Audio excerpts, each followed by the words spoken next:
Isn't it good to know that the Christ that you serve is the Christ who knows how to manage crises?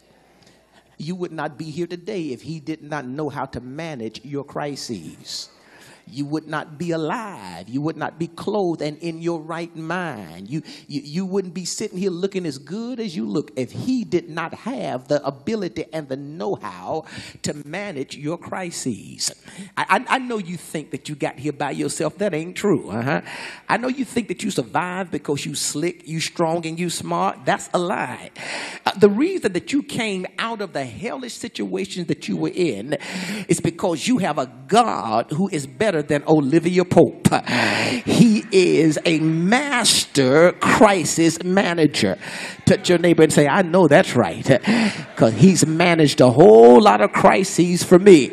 There's some stuff that I thought I couldn't get out. I didn't see how it was going to get fixed. I didn't see how it was going to change. But just in the nick of time, I learned to let go and let God. And what I couldn't figure out, I found out that he had already worked. Is there anybody in here who could have picked up your pen and written the song through many dangers, toils, and snares? I have already come. Why'd you come? It wasn't because you were smart, slick, or strong, but it was his grace. Somebody ought to shout his grace.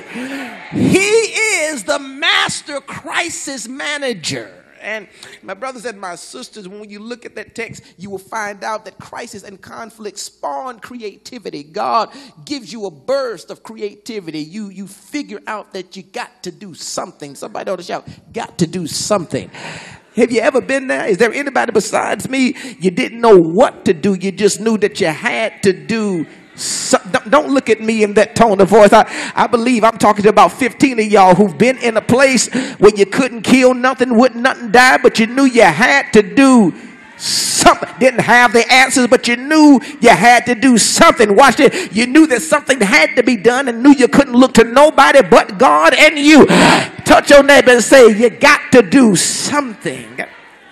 Got to do something. And I would like to further suggest to you that that two things are revealed in the time of crisis and conflict. The first thing that is revealed is the resolve of man. In other words, when we are faced with dilemmas, we are forced, watch this, to decide whether or not we're going to do something. And if we are going to do something, we have to then decide what the something is that we're going to do.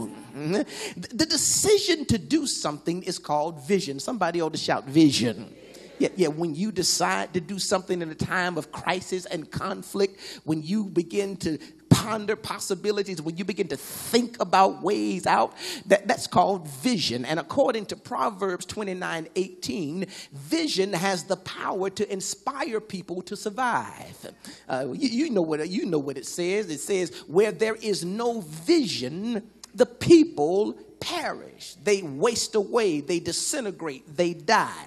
But conversely, where there is vision, people are encouraged to believe in the possibility of better, and they are encouraged to hope for the eventual manifestation of what it is they've seen in their vision. In other words, if I can see it in my mind, then I can have it in my reality.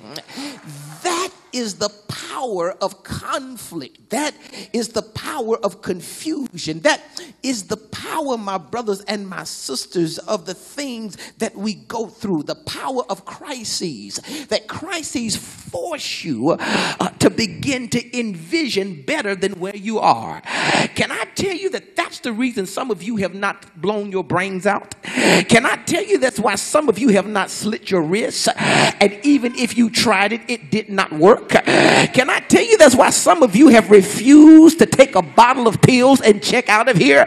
Because the conflict and the crisis caused you to get a vision of better. And the reason that you are still moving, living, and having your being is not because things are better now, but you are convinced that things are going to get better in the future. I need to see if I'm preaching to somebody in here who has a vision of better.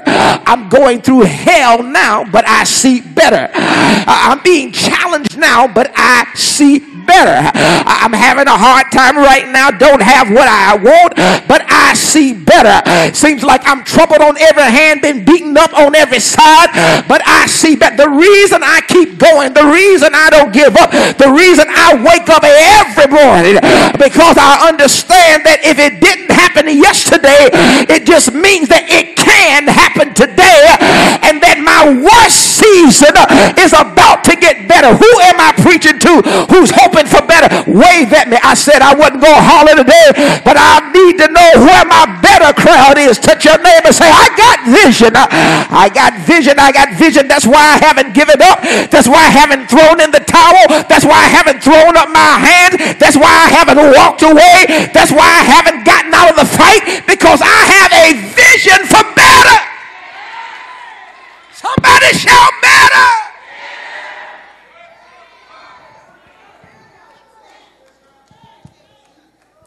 If I can see it in my mind,